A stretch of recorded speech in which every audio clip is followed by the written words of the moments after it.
Student डाउ class create करना बताया था, जिसके अंदर हमने यहाँ पे स्टेटमेंट का यूज किया था और हमारे जितने भी ऑपरेशंस थे वो यहाँ पर स्टूडेंट के अंदर किसके थ्रू बन रहे थे, स्टेटमेंट के थ्रू बन रहे थे।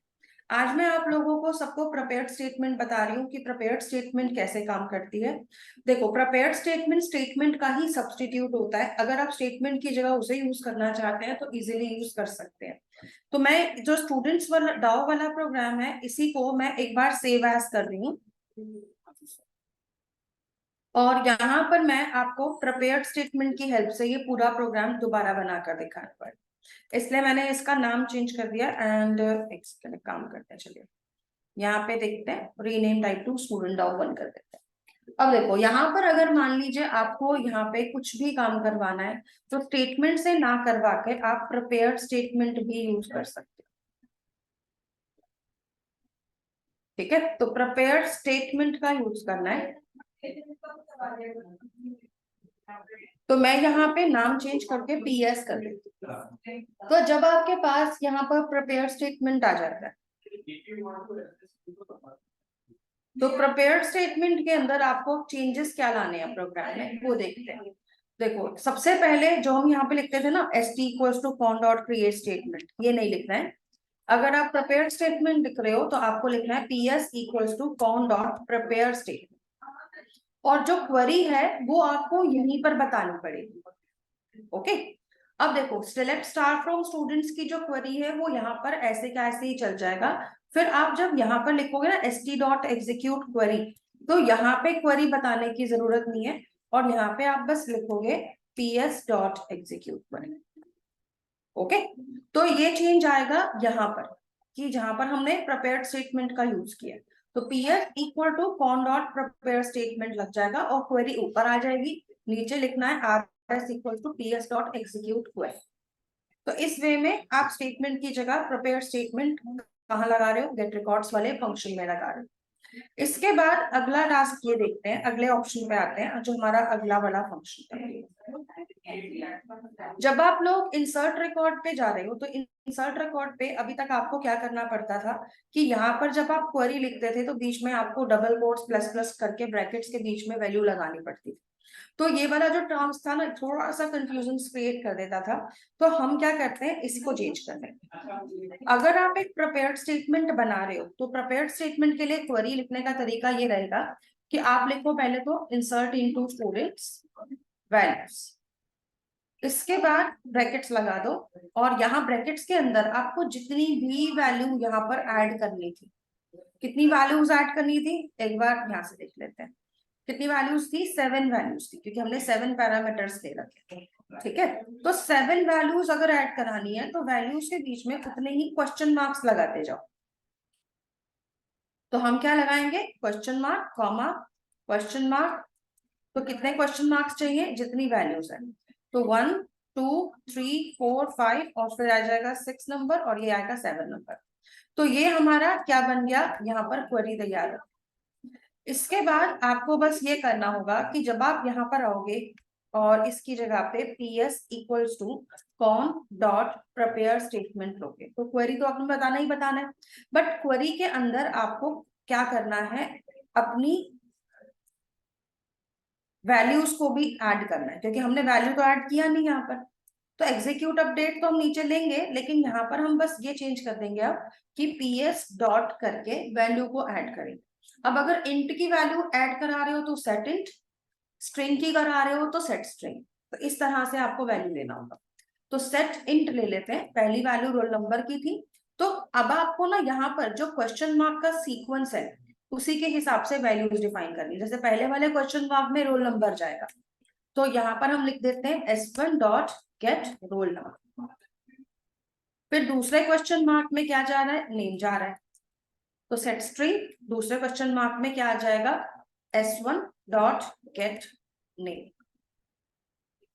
फिर ps डॉट सेट, अगली चीज क्या थी, आई थिंक की थी तीसरा क्वेश्चन मार्क जो है, इसमें क्या जा रहा है, एक बार इसका सीक्वेंस देख लेते हैं।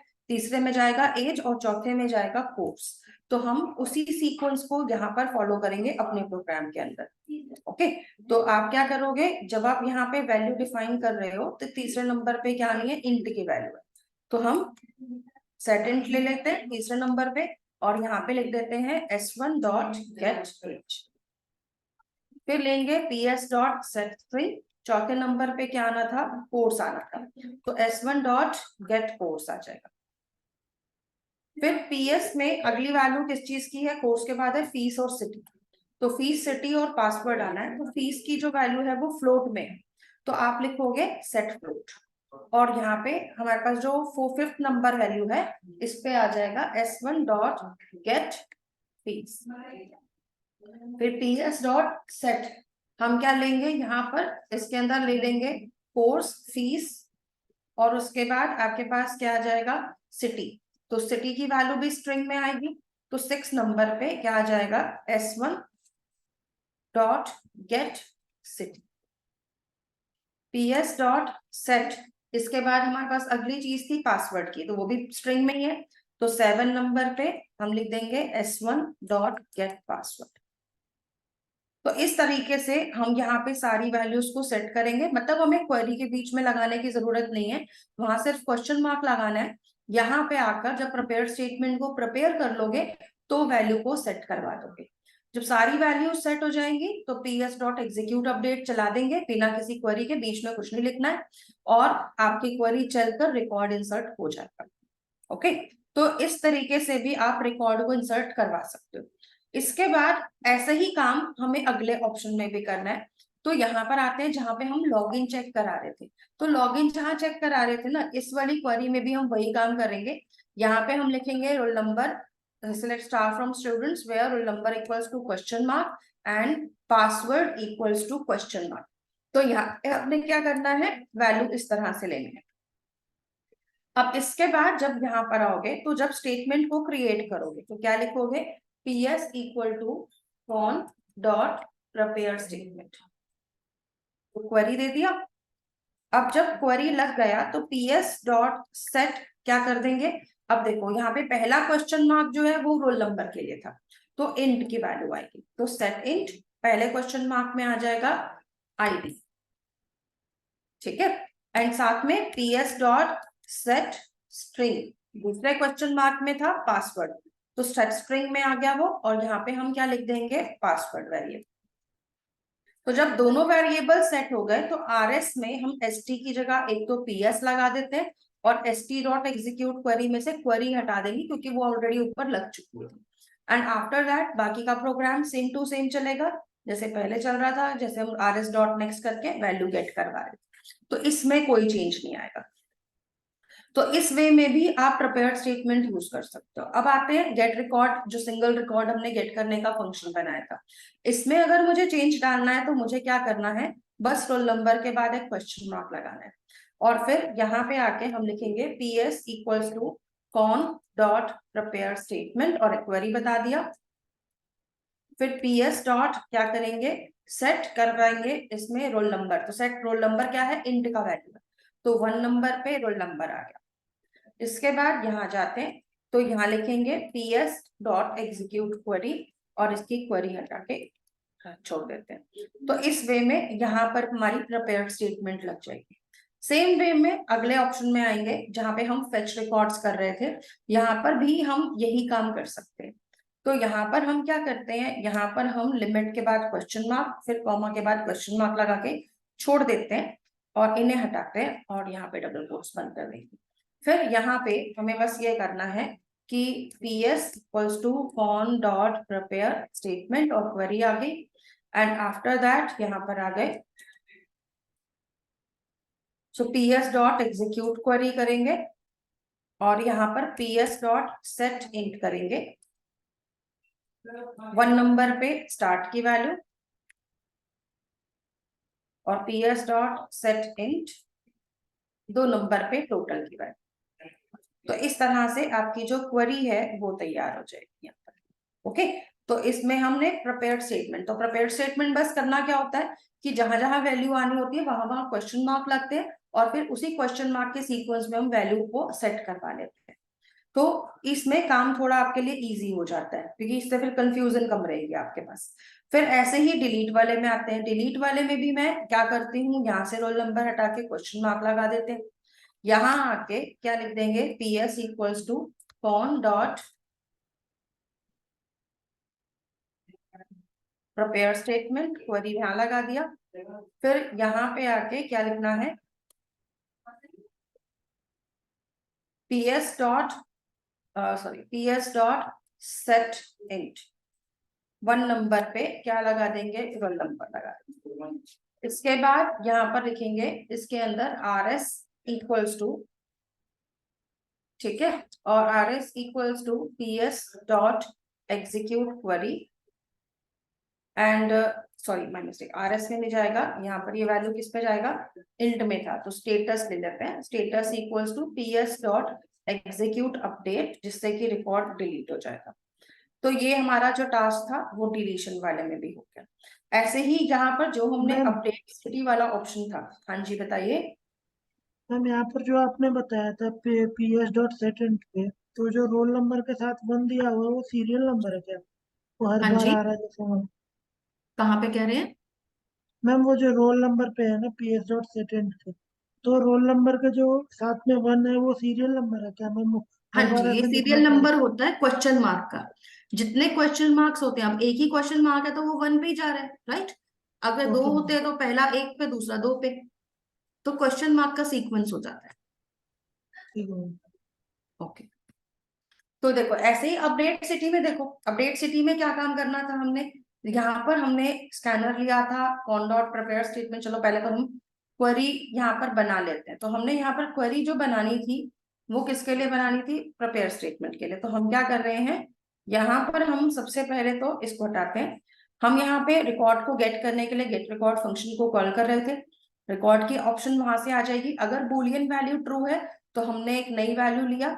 अब देखो जो ये अपडेट स्टूडेंट वाला हमारा क्वेरी था, तो इसमें 2 क्वेश्चन मार्क आएंगे, जैसे सिटी के अंदर भी क्वेश्चन मार्क आ गया, और वेयर उसके बाद, मतलब ये सिंगल कोट डबल कोट नहीं लगता, बस यहाँ पर ये भी फायदा हो जाता है। एंड यहाँ पर रोल नंबर के बाद भी क्वेश्चन मार्क आ गया, क्योंकि क्वेरी इस तरह से बन गई, update student set city equals to this, where roll number equals to this.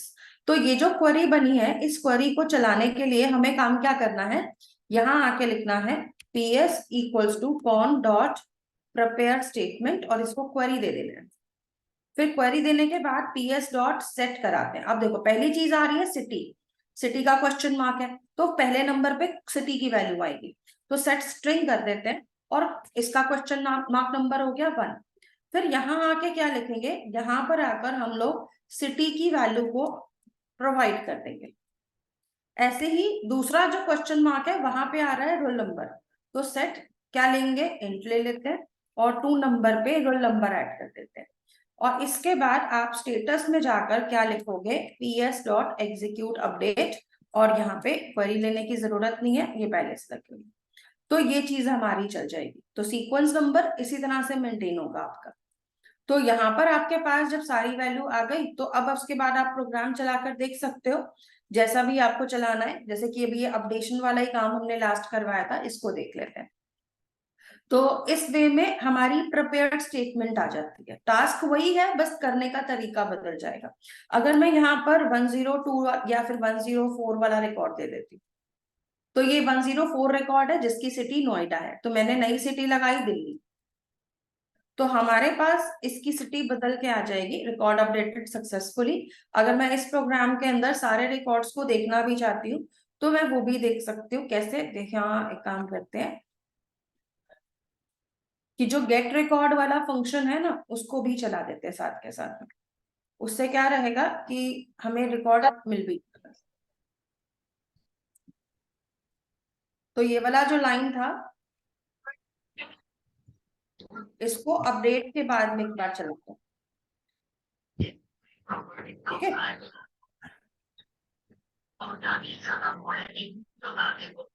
Mic off कर दीजिए जिसका भी ऑन है, नितेश यादव।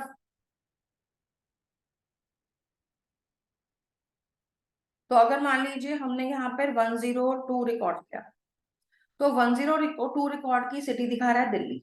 मैंने यहाँ पे न्यू सिटी लिया, तो मैंने यहाँ पे नई सिटी में क्या डाल दिया, चलिए गुड़गांव डाल देते हैं। तो अभी यहाँ पर इसने क्या किया, यहाँ पर जब सारे रिकॉर्ड्स दोबारा से दिखाए तो हमने 104 रिकॉर्ड का जो सिटी था वो बदल दिया था। किसका बदला था एक बार देख लेते हैं। मैंने दिया था 102, सॉरी।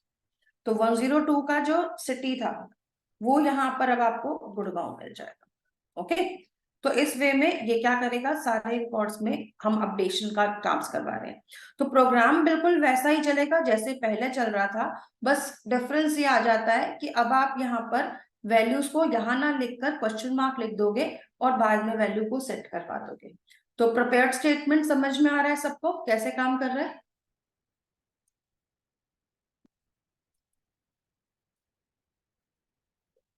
हाँ जी, किसको कोई डाउट है इसमें?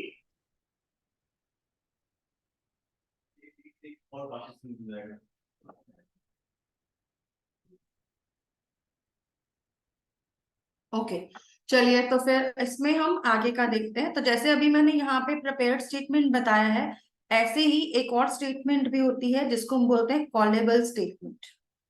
कॉलेबल स्टेटमेंट्स का यूज क्या होता है इसको पहले समझ लेते हैं, एंड देन हम इसको अपने प्रोग्राम में प्रैक्टिस में ला सकते हैं। तो देखिए, अगर मान लीजिए मैं कॉलेबल स्टेटमेंट्स की बात करती हूँ,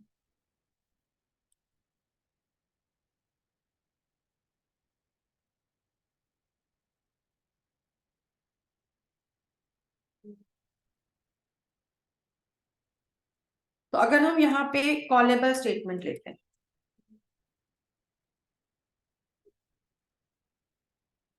तो कॉलेबल स्टेटमेंट कैसे काम करती है? देखो, कॉलेबल स्टेटमेंट्स क्या होती हैं? These statements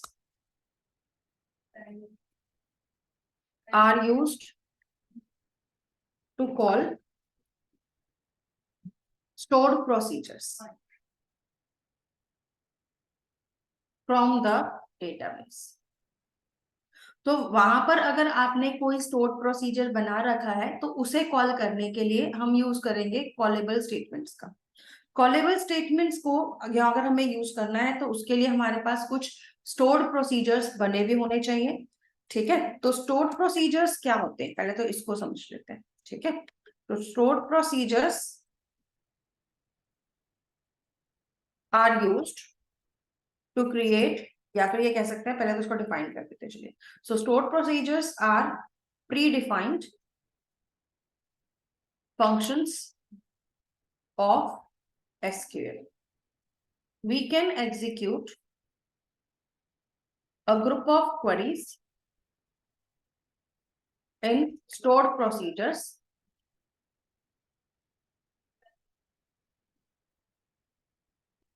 just like functions, stored procedures are या फिर can also receive parameters and return values from the procedure। तो स्टोर्ड प्रोसीजर्स क्या होते हैं? ये प्रीडिफाइंड फंक्शंस होते हैं एसक्यूएल के, जो कि हम वहां पर डिफाइन करके छोड़ सकते हैं और फिर उन्हें अपने प्रोग्राम्स में कॉल भी कर सकते हैं। तो अगर आप लोग कभी भी स्टोर्ड प्रोसीजर्स का यूज करते हैं तो उसमें भी हम इसका काम करवा सकते हैं, कर सकते हैं दीपाली। ऐसा कुछ नहीं है कि हम यूज नहीं कर सकते। आपको जहां पे जो चीज बेटर लगती है आप वो यूज कर सकते हो। अगर आपको लगता है कि भाई मेरा काम जो है वो नॉर्मल स्टेटमेंट से हो जाता है तो आप उसे भी यूज कर सकते हो। और अगर आपको लग रहा है नहीं यार, इस वाली जगह पे प्रिपेयर स्टेटमेंट ज्यादा बेटर से काम कर रही है, मेरे को कंफ्यूजन कम होगा, तो मैं प्रिपेयर स्टेटमेंट का भी यूज भी कर सकती हूँ। ठीक है, तो ऐसा कुछ नहीं है कि हम दोनों को साथ में यूज नहीं कर सकते, कर सकते हैं। ओके, ऐसे ही यहाँ पे कॉलेबल स्टेटमेंट्स भी आ जाती हैं। कॉलेबल स्टेटमेंट्स को अगर हमें यहाँ पे बनाना है, तो अगर मान लो हम MySQL में काम कर रहे हैं, तो यहाँ पर आप अगर एक प्रोसीजर बनाते हो तो कैसे बनाओगे? तो आप लिखोगे पहले तो यहाँ पर डेलीमाइटर, और उसके बाद कोई भी एक स्पेशल कैरेक्टर लेना है 2 बार। फिर उसके बाद आप लिखोगे क्रिएट प्रोसीजर, फिर प्रोसीजर का नाम ब्रैकेट्स में। अगर ये प्रोसीजर कुछ पैरामीटर्स ले रहा है तो आपको पहले वेरिएबल का नाम लिखना है, फिर उसका बाद में आपको यहाँ पर क्या लेना है, देखो यहाँ पर हमारे पास एक और चीज यूज होती है, it uses 3 types of parameters. First होता है in parameter, when we receive any value. Second होता है out parameter, it is use to send या फिर रिटर्न वैल्यू फ्रॉम प्रोसीजर। और तीसरा होता है in out, it can be used when a variable is getting used for receiving and also sending parameters from the parameters कह लो या values from the procedure।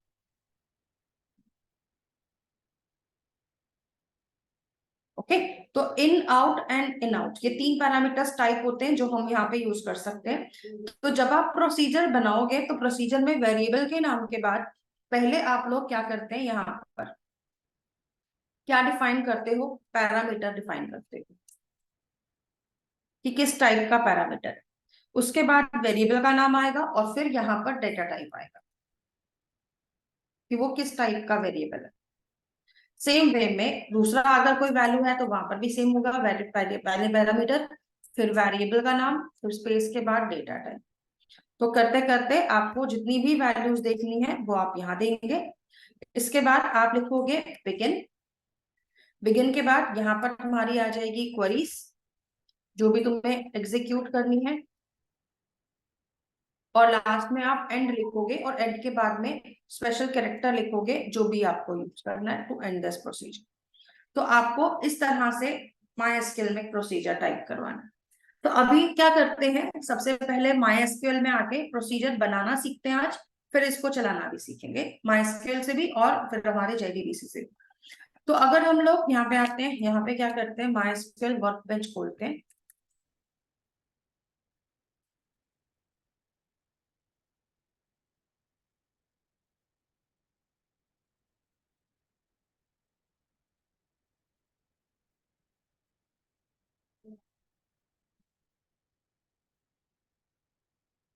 तो मैं इनको सबको क्लोज कर देती हूँ।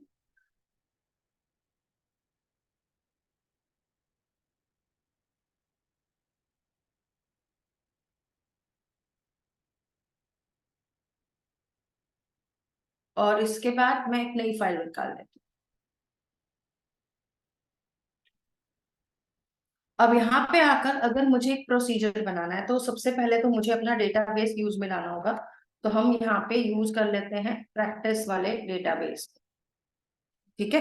एंड आफ्टर दैट यहाँ पर हमें क्या करना है, इसके अंदर एक प्रोसीजर बनाना है। तो डेलीमाइटर लिखेंगे और कोई भी एक साइन ले लेते हैं, जैसे मैं हैश ले लेती हूँ। तो इसके बाद हम लिखेंगे क्रिएट प्रोसीजर। अगर आपके पास कोई पैरामीटर्स नहीं होते तो आप खाली भी छोड़ सकते हो ब्रैकेट्स को, ठीक है। तो जरूरी नहीं होता कि ब्रैकेट्स में वैल्यू देनी ही देनी।